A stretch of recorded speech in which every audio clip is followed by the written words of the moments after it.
But Iris Chang, who researched intently and wrote with passion, she gave it all, right? She was a daughter of Chinese American immigrants, and her parents, by the way, had connections to Nanking and had escaped there. And both her parents had made it to America and become college professors. And Iris was compelled to tell this story. But like I said in the beginning, she was so close to this story that it took a toll of its own. And she was a writer, obviously. She got her bachelor's degree in journalism and eventually a master's in writing from Johns Hopkins University. And there's actually a book that's written about Iris. And the book is written by Iris's mother, whose name is Dr. Ying Chang. And the book is called The Woman Who Could Not Forget. And I'm going to bring you through some portions of this book. So this book, again, this is about Iris Chang, and it's written by her mother. This is how she decided she was going to write about this. Here we go. Quote, although Iris talked to us about her many book ideas for her next book while she was writing her first book, her decision to write The Rape of Nanking came all of a sudden in December 1994. As Iris told us, and as described in the book, she made up her mind to write about this most atrocious chapter of history when she was attending a conference in California on December 13th, 1994. At the conference, there was a photo exhibition of the war crimes committed in China in the 1930s. Taken when the Japanese army invaded Chinese territory. Iris wrote in her book, though I had heard so much about the Nanking massacre as a child, nothing prepared me for these pictures. Stark black and white images of decapitated heads, bellies ripped open, and nude women forced by their rapists into various pornographic poses, their faces contorted into unforgettable expressions of agony and shame. And she continued, in a single blinding moment, I recognized the fragility of not just life, but the human experience itself. Later, she told us in a telephone update that she simply must write about the rape of Nanking for her next book. It was a moral obligation, and it would be justice for the victims as well. In 1998, after the rape of Nanking had been published, one Japanese reporter interviewed Iris and asked her, why did you decide to write this book? Iris replied, when I was a little girl, my parents shocked me with the story of the rape of Nanking. They told me that the Japanese Imperial Army massacred thousands of civilians in the capital of China and butchered even small children. This left a powerful impression on me, and I went to local libraries to learn more details, but I couldn't find a shred of information on the subject. There was nothing in my local school libraries or public city libraries or in my world history textbooks. Still worse, my teachers were completely ignorant of this event. The event remained a question mark in my mind for years until I saw an exhibit of photographs on the subject in 1994. The horror of those photographs inspired me to write the book. So that's how Iris got involved in writing the book. And as a writer, luckily, she was also a prolific letter writer. And I'm going to quote a bunch of her letters because her mother saved a bunch of her letters. And here is one that kind of describes, I think it's a good insight into what her personality was like when she was actually writing the book. This was a letter to her mom about what she was doing on a day-to-day basis as she's writing this book. And this was her second book. So she'd already written one book. It had done okay, but this one was her current project. And here's what she said about it. Quote, on a typical day, I would rise between 7 and 8 a.m. and take the bus to Silver Spring Metro Station. Fortunately, there was a bus stop directly across from Lee's house. The trip to the National Archives took about 45 minutes on public transportation, and the building was open by 8:45 a.m. I spent my mornings in the military reference branch of the archives on the 13th floor, looking through finding aids and filling out cards to request boxes from different collections of papers. Dozens of boxes would be pulled from the shelves, placed on carts, and made available to me in the second floor reading room, which stayed open until 9 p.m. on Tuesdays, Thursdays, and Fridays. I was usually there in the afternoons and evenings, scanning documents, tagging the ones that pertained to the Nanking Massacre, and Xeroxing them as quickly as possible. So she's digging deep into this book, doing massive amount of research, and research back then was infinitely harder than it is now because we have the internet. Now, as she began, she assembled all this information, and she was starting to speak about it, starting to write some articles about it before the book came out. And she was interviewed by the San Jose Mercury News, which was a big newspaper up in the South Bay area of, South Bay, San Francisco. And when she got done with that interview, she started getting a little bit of recognition. So here's a letter to her mom. Dear Mom, here's the latest exciting news. I shall be the master of ceremonies for what I believe will be the biggest Rape of Nanking conference ever. The event will take place at Stanford University. During the first weekend of December, hundreds of people from more than 50 activist organizations all over the globe will be there, as well as representatives from all major news media organizations of California, China, and Japan. The goal of the 3-day affair is to discuss legal strategy. How can we seek reparations for the victims through international law and UN resolutions? How can we gather evidence of atrocities for lawsuits? What methods should we use to force the Japanese to accept responsibility for its past misdeeds? So, she's in the game. She's getting after it.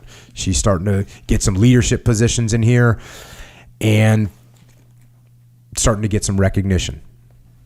Now, as she's continuing to work, here's another letter to her mom. Dear Mom, thank you for your inspirational email. I've been working on my book all week and feel more confident about my material. The sections of the book are so short that I organize each chapter as I would a speech. Thinking of the chapters as speeches forces me to distill each idea into a tiny, hard gem. Lately, I've been reading so many of the world's classic speeches for inspiration. They are breathtaking in their power and so much more pungent than prose. In the evenings, when I read the speeches of Napoleon or Clarence Darrow or Winston Churchill, I feel engaged in an actual conversation with them. Words are the only way to preserve the essence of a soul. What excites me about speeches is that even after the speakers are dead and buried, their spirit lives on. To me, this is true religion, the best form of life after death. This is the first time I have ever devoted much attention to speeches. My previous reading had only consisted mainly of essays, plays, novels, and poetry. Love, Iris. So it's pretty cool that first of all, I love that letter because she's recognizing the power of speech, and she's realizing that what she's doing as an author is that's her mark that she's going to leave on the world. And it's very interesting that Ying Chang is also an academic. She's obviously a really smart person, and they're able to have these sort of intellectual conversations in letters, and they're all a really good insight into what was going through Iris's mind as she did this. Now, the book comes out. It doesn't jump out of the gates, but as it comes out, there's a little bit of controversy about it, and there's starting to be some articles about it and some interviews, and she's getting some interviews, and the book starts to get some good traction. Back to the book. On January 14th, she flew to Washington for a TV interview with PBS. At the San Francisco airport, she left a telephone message for us and said that she'd gotten a call from her publisher and that her book was number 15 on the New York Times bestsellers list. Her voice told us she was weeping. I'm sure they were tears of joy. Xiao Jin, which is the dad, and I were jubilant. We could not contain our excitement for many days. In the next phone call, we said, Iris, you've made it. So book hits the New York Times bestseller. That's a game changer for Iris. Back to the book. On January 28th, Iris called us with excitement and said that Laurel Cook, Her publicist and Jack McEwen, the CEO, had called her in the afternoon to tell her that her book was up to number 11 on the New York Times list. Her highest spot yet, only 2 weeks after first making the list. When they called, she could hear wild cheering, whistling, and clapping in the background. She was overjoyed. So it's like the big thing as a writer is to make the New York Times list, and her parents understand that too because they're academics, and they're super stoked for Iris. Now with the success starts to come some stress, and that starts to reveal itself. Here's another letter that she wrote. Dear Mom, I'm sorry that I sounded so rushed when you called me at Miriam's home. Sometimes I wonder if I've offended a lot of old friends in the last few months by not returning emails, phone calls, and letters. Perhaps many people believe I've been corrupted already.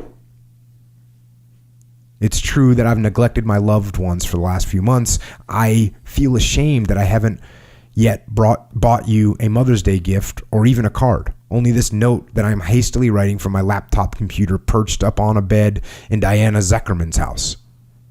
How I wish you could have been there during the Woman of the Year ceremony. I told the audience how you inspired me over the years, how you served as my first role model. So you got another big award, Woman of the Year, right? Please forgive me. I love you dearly, even though I haven't found the time to talk to you in the last few weeks.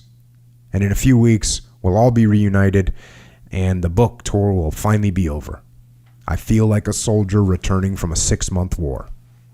Love, Iris. So she's a person that feels guilt, and the idea that she hasn't been returning emails and phone calls, and she feels bad about it. And then I found this interesting. Perhaps many people believe I've been corrupted already. Oh, so you made it big time, and now you're blowing me off. Mm. She's feeling that pressure too. Back to the book. When Iris's book became an international bestseller, she reached a status most writers can only dream of. She became a celebrity. But she also paid a price for it. In February 1998, after a long book tour, she had already told us that once she came home, she did not want to go out anymore. All she wanted to do was stay home with Brett, that was her husband, she'd been married now, and have a good sleep. After several weeks of continuous book signings, public speeches, and traveling, she said her life was a nonstop blur of airport, lecture hall, hotel, airport, lecture hall, hotel. The responses to her speeches were overwhelming. Wherever she went, people besieged her after every speech. When she came home, she inevitably came down with a cold or a flu, only to recover in time for the next book tour. She was physically exhausted. Not only that, but during the book signings, many old Asian people came up to her. Chinese, Korean, Filipino, Singaporean, Indian. They poured out their personal stories of suffering during World War II in Asia to her. Some of them wept and thanked her profusely for writing such a book. They said it's so frustrating to see that Japan to this day hasn't formally acknowledged their war crimes. They exclaimed, "It's about time." Iris said that on the one hand, she felt rewarded, that she was sought out and greatly respected by many people. But on the other hand, she was mentally and emotionally drained after hearing those stories. On June 29th, 1998, Iris wrote, "Dear Mom, I arrived safely in New York today after giving a well-received speech in Baltimore to the women doctors. Actually, it was very depressing. During the Q&A, a Pakistani doctor told the audience about the atrocities against Bengali women in 1971. A Filipino doctor described how she escaped the rape of Manila when she was 12, and an Indian doctor had discussed the Indian tradition of suti, which is the burning of widows alive. Others talked about the international sex slave industry, the trafficking of women and children, female genital mutilation in Africa. You get the idea. It seemed there were endless gruesome stories that people were eager to share with her."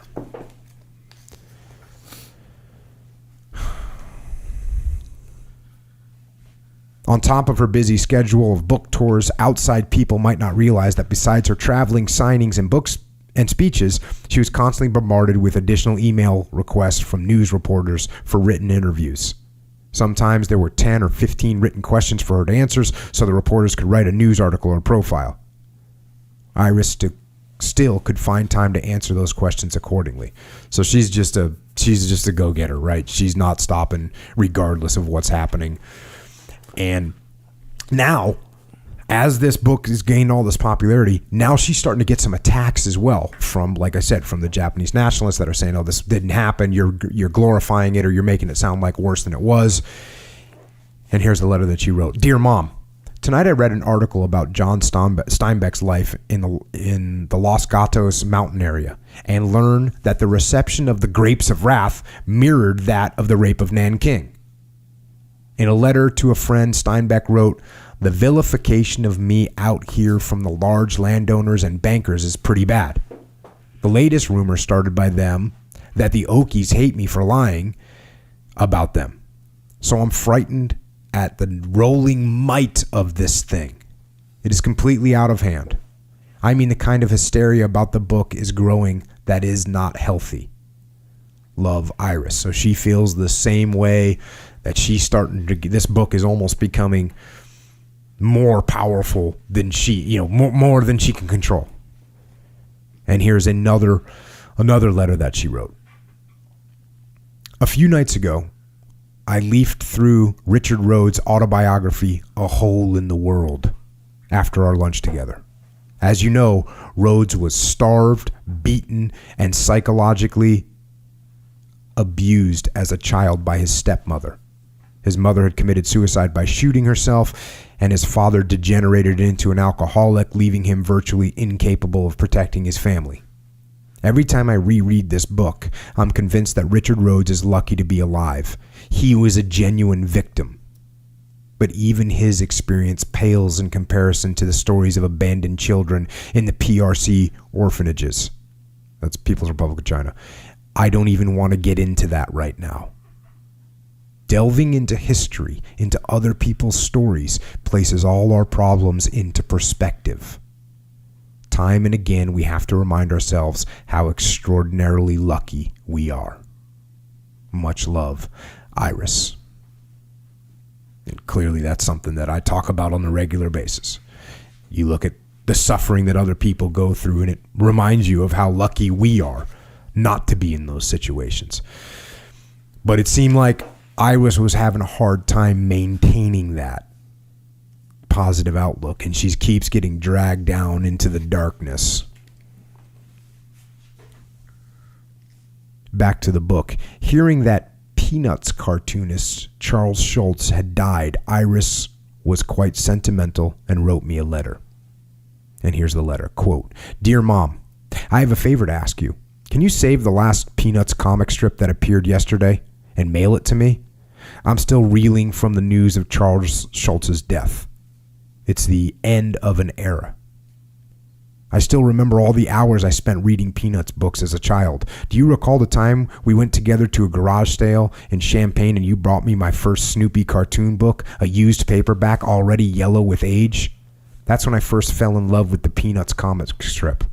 You and Dad grew up with the Peanuts cartoon as well, in Chinese newspapers in Taiwan, making both of you part of the Peanuts era as well. Years later in Santa Barbara, I met Charles Schulz in person at the SB Writers Conference. During his lecture, however, I was surprised by his demeanor, which was bitter, gloomy, and depressed, almost nasty. After his lecture, I stood in a long line waiting for Schulz to autograph a copy of his book.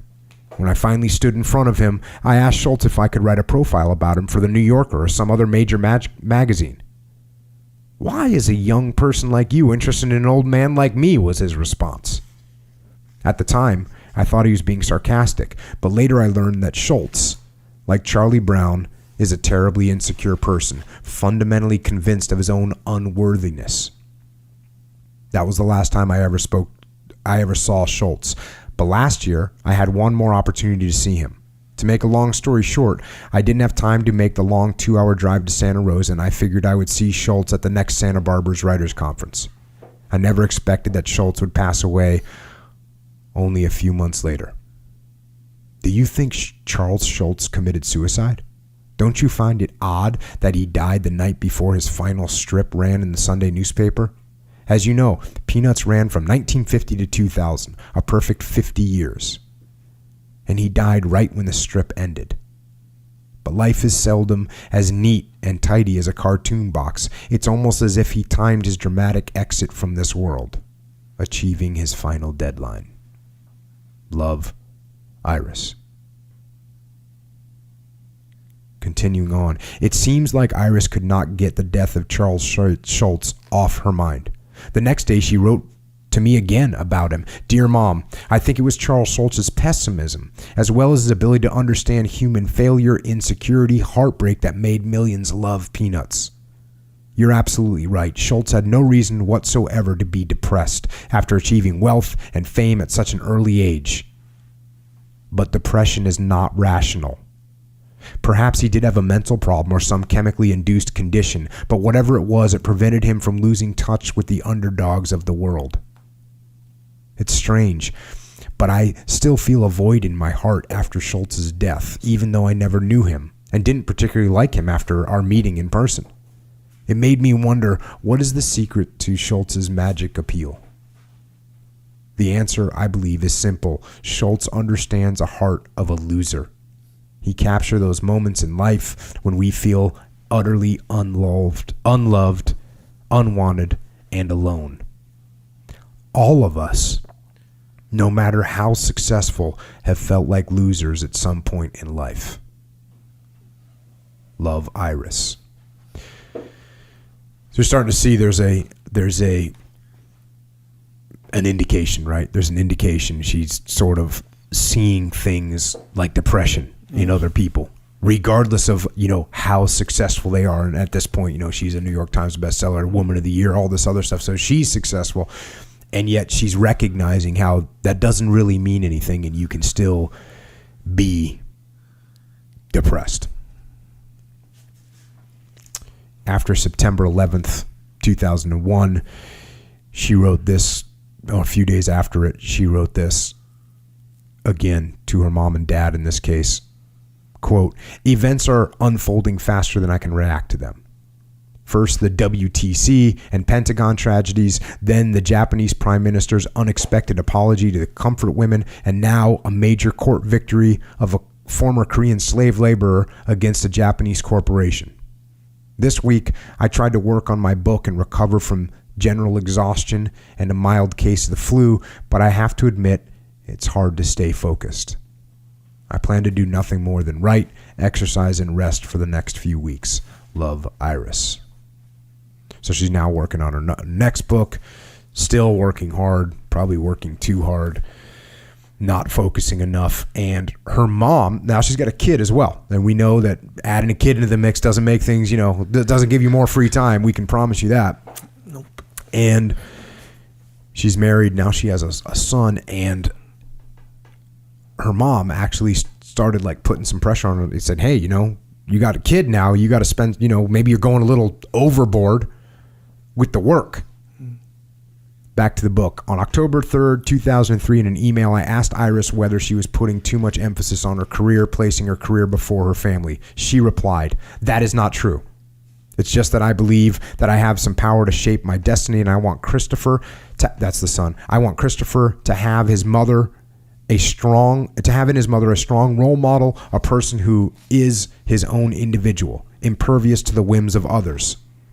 I cannot teach Christopher to be an intellectual and a socially responsible person unless I demonstrate to him through my actions that I myself am such a person. I want to teach Christopher that it is far better to belong to the critical minority than the unquestioning majority.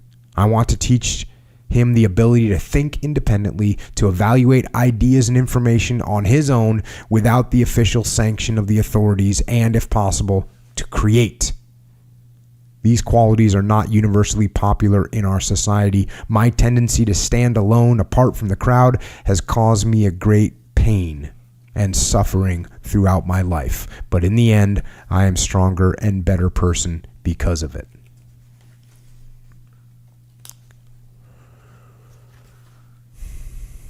Now, she's continuing on. She's continuing to just kind of grind and grind and grind. And there's an incident. She's gone on a trip to Louisville, Kentucky, and things start going sideways. Back to the book. That night, we went to sleep and assumed that Iris would be all right. But about 2 a.m. California time in the early morning of Friday, August 13th, we were awakened by a phone call. I picked up the phone and it was Iris. Her voice was shaking and she told me she'd seen some frightening pictures on the TV in her hotel room. Iris and I then had a conversation about this. Apparently she could not fall asleep, so she turned on the TV. I asked her what kind of pictures were on the TV screen. She said it showed some horrible atrocities and ugly images of children torn apart by wars. She said that the TV was showing something similar to scenes from hell, like an unimagined World War III. She had turned off their TV, waited a while, and then turned it on again to find the ugly images had disappeared. I responded that maybe the TV had been showing a war movie. It's very possible, I said, that during the wee hours of the night, TV stations would show such a genre of horror films. Then Iris told me she did not feel things had been quite right from the very moment she'd arrived at the hotel. The clerk at the front desk looked suspicious to her and spoke to a person who later kept looking at the window of her room. While Iris was still talking with me on the phone, she told me that she could still see that person standing outside on the lawn and not far from her room. He looked at her window and as she peered through her curtain. She told me she suspected her room was wired and that what she had seen on TV was real and intentionally shown to threaten her. So she's getting paranoid. She's paranoid that Japanese nationalists are coming after her. And it's starting to affect her mind. Back to the book. It was past 5 a.m. in Kentucky. I asked her had she gotten any sleep at all. She said she couldn't fall asleep and she was exhausted and had a terrible headache. She was sick, I could tell. She had to be ill because she had not been able to sleep for 3 or 4 days prior to the trip. She also had not eaten, nor had she drunk any liquid for some time. She said she had ordered some takeout dinner that was delivered to her room, but she did not have any appetite and hadn't eaten anything. She didn't want to drink anything either, afraid that someone might poison her.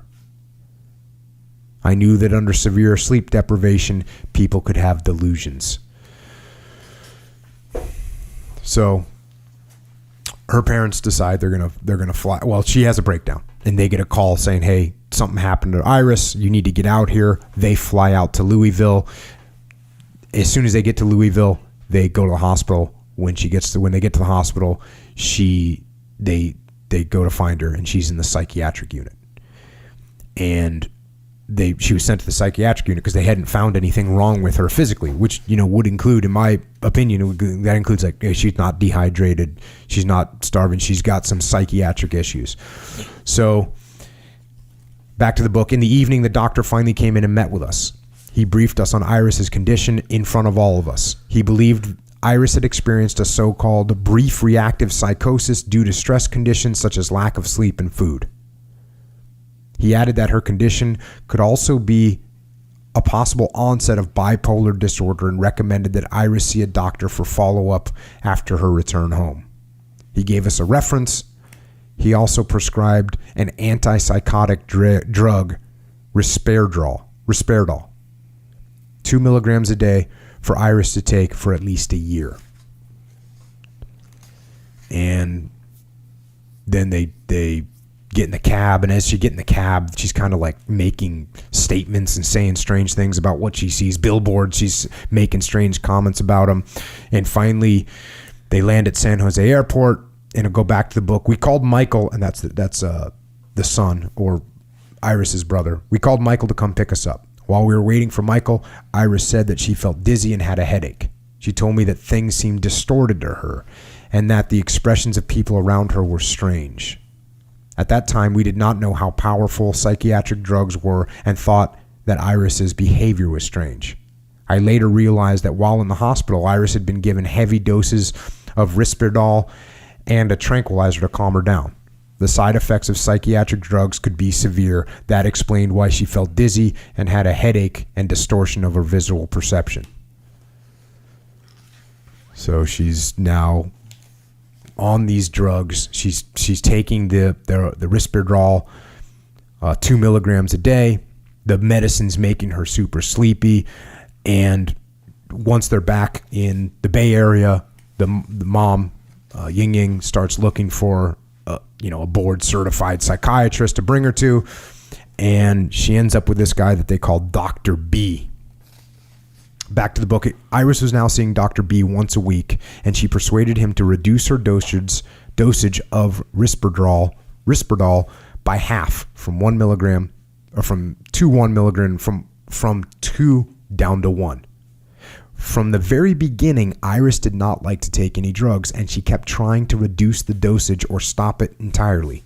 The rest of the family was hoping that with the Risperdal, Iris would be less depressed, but to no avail. There was no difference. So interestingly, Iris is saying, hey, I don't want to take this drug. I want to get off of it. And they're all saying, look, just keep taking it. And eventually he prescribes her with another drug, which is called Amplify. And back to the book, as soon as Iris took the Amplify 10 milligrams, she became excessively sleepy. She could sleep for 12 hours or more straight. So now she's sleeping, 12 hours a day. Bad. And back to the book, Iris felt that her illness and inability to take care of Christopher was a burden to everyone, something she hated. I could see that she was very sad and felt helpless.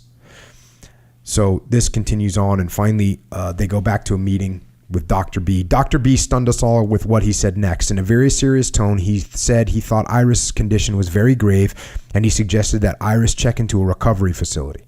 He said that the facility was in Sausalito near the beach. It was quite ideal for mental patients to recuperate. As soon as Iris heard this, she immediately showed her disapproval. I could understand her suspicion of any facility designed for so-called mental patients. She had learned many historical instances of government persecution of political dissidents. One way was to put those dissidents into mental institutions and abuse them, sometimes leading to death. I did not blame her for her suspicions. She was already suspecting that evil forces were at work against her for what she had written and done in the name of justice. She told Dr. B that she did not think her mental state was that bad and that she didn't need to go to a recovery facility.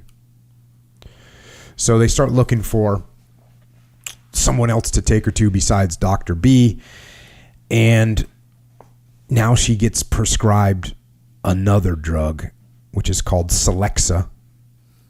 And so she's on Alexa and she's on Abilify. And back to the book, Abilify.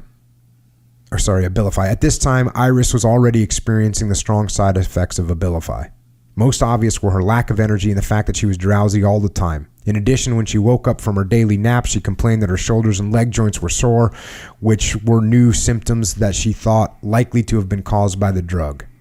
I was worried about the side effects of Abilify and voiced my concern to Dr. B. He said the dosage was the lowest possible and that the side effects would gradually disappear. In retrospect, it appears to us that Abilify had a big impact on Iris's mental state. It was a turning point in her condition, became worse after she started taking Abilify, and then later worsened even more with Celexa. So now another incident takes place. She kind of disappears for a little bit. No one really knows where she is. They call the cops to find out. Eventually, she calls back and she says, hey, look, I was out. I was tired. I checked into a hotel to get some sleep. That's the story she tells. And her mom says she sounds guilty as she's trying to tell this story. And then a few days later, they find some sleeping pills and a bottle of vodka, and they're kind of realize that she was, thinking about committing suicide, but, her mom says she probably just went into a room to do that and fell asleep. Mm-hmm. When she woke up, I guess she changed her mind. And, back to the book here on the drugs that she was taking, we now know that Abilify website warns that the drug can affect your judgment, thinking, or motor skills, as well as the side effects of increasing risk of suicide, drowsiness, anxiety, and muscle stiffness. And the Celexa website warns about suicide, anxiety, and self-destructive or aggressive impulses. So these drugs that you take for these problems have side effects that sound, worse than the problem. What the problem is. Then she goes on to say that the first attempt at suicide that she made, so this attempt was when she was on 10 milligrams of Abilify. And the other thing that mentions in these about these drugs is that when you change prescription, when you change doses, or you go on or off of them, that's when you're most vulnerable. Mm-hmm. And so that suicide attempt was in line with one of those changes.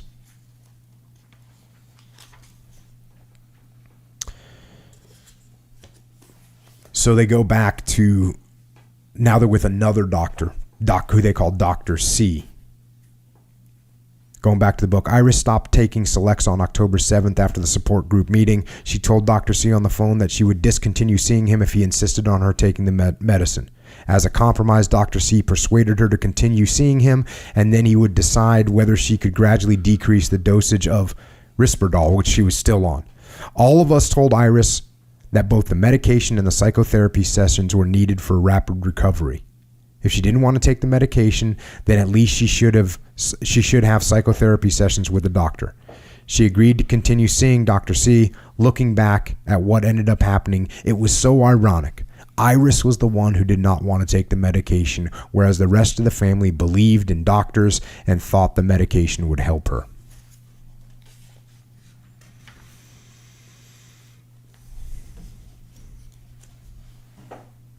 Continuing on. The morning of Thursday, October 21st, when I went to see her, she was very unhappy and complained that I was following her too closely. I found she had not eaten well the night before, so I suggested going out for lunch. We drove to a nearby restaurant. In the parking lot, when she stopped the car, she sat there and told me without any expression that she wanted to cry, but had no tears. Her face was greenish and in a horrible, depressed state. At this time, she had already mentioned that she did not want to live anymore. I also noticed that her arm and leg movements and facial expressions were rigid. And it seemed even worse that she wanted to cry but had no tears. Back then, I did not suspect that all these symptoms could be the serious side effects of the medications.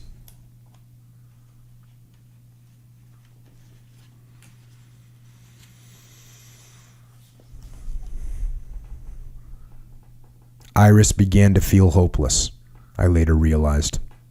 She wanted to carry out her plan, and she did not want us to find out. In the last week of her life, she prohibited me from visiting her. She did not even want me to call her and did not return my calls or my emails. In that final week, Xiao Jin and I took a walk ourselves to ease our worries. I went to a Palo Alto support group on Wednesday, November 3rd. Xiao Jin and I went to another support group in San Jose on Friday, November 5th.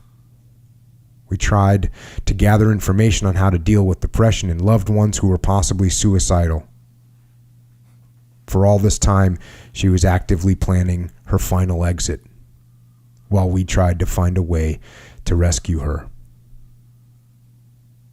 We raced against her, and we did not realize that she would carry out her plan so quickly. 1 week later, on November 9th, she was gone.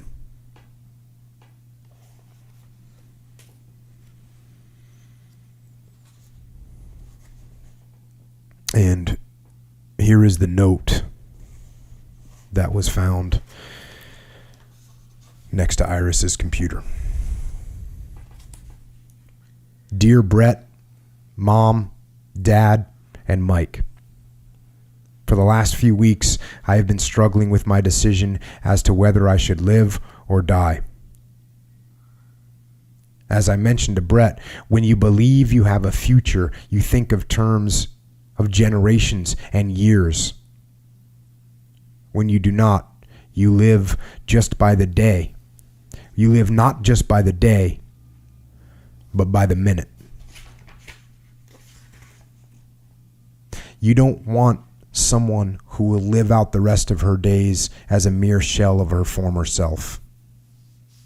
I had considered running away, but I will never be able to escape from myself and my thoughts. I am doing this because I am too weak to withstand the years of pain and agony ahead. Each breath is becoming difficult for me to take. The anxiety can be compared to drowning in an open sea. I know that my actions will transfer some of this pain to others, indeed those who love me the most. Please forgive me. Forgive me because I cannot forgive myself.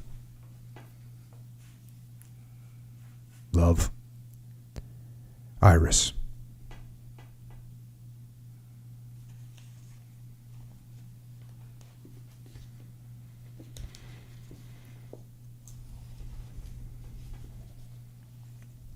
And Iris's mom closes out the book saying, "It was an untimely death."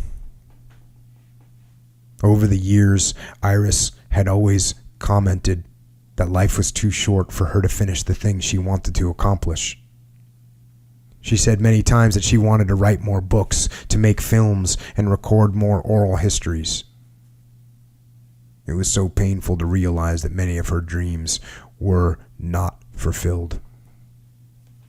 Yet it is not how she died, but rather how she lived that will be her legacy. Whenever I think of Iris, the memories of a loving daughter and a beautiful soul will always remain with me.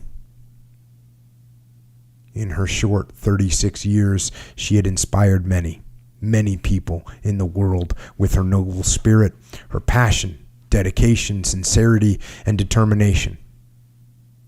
In preserving historical truth, in pursuing justice for the voiceless victims. Iris was a woman whose heart beat passionately for those who suffered. She was a woman who could not forget. She could not forget their agony, and she refused to let their stories go untold. Iris's life was short but brilliant. Like a splendid rainbow across the sky, one that the goddess she was named after would be proud of. Iris's rainbow was magnificent, vanishing quickly.